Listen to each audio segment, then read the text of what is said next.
Namauni marutung langi masolang binasa maneng alange utatongi desa kupiminasai ridake ribicarai. Kurang lebih artinya seperti ini. Meski langit runtuh, hancur binasa seisi alam ini, saya tetap akan berdiri menegakkan kebenaran sesuai dengan adat dan aturan. Pesan ini menggariskan perintah bagi orang Bugis agar tetap menjunjung tinggi nilai-nilai keberanian dalam menegakkan kebenaran.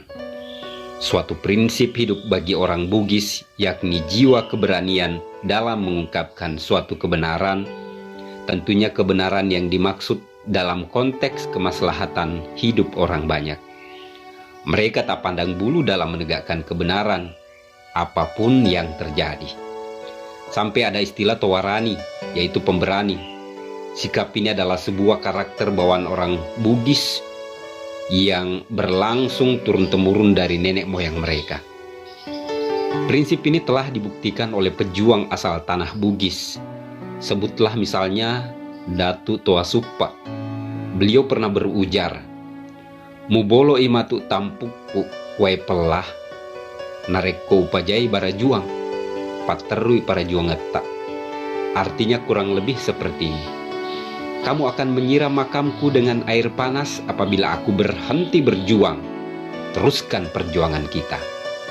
Demikian kalimat yang dilontarkan oleh Andi Makassau ketika sosok raja yang dijuluki Latia Chau ini terus dibujuk untuk berhenti melawan penjajah Belanda. Ombak dan Laut Marak Bombang Suppa menjadi saksi nyata perjuangannya yang tak pernah berakhir.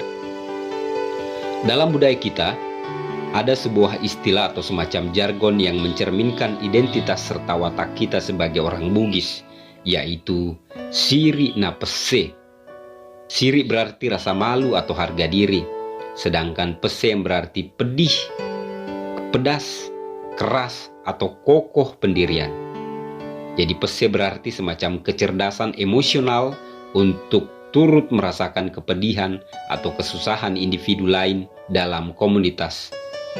Jadi pese berarti semacam kecerdasan emosional untuk turut merasakan kepedihan atau kesusahan individu lain dalam komunitas. Dalam keyakinan orang Bugis bahwa orang yang mati terbunuh karena menegakkan siri, matinya adalah mati syahid atau yang mereka sebut sebagai mate risantangi atau mate rigolai, yang artinya bahwa kematiannya adalah ibarat kematian yang terbalut santan atau gula. Dan itulah sejatinya kesatria.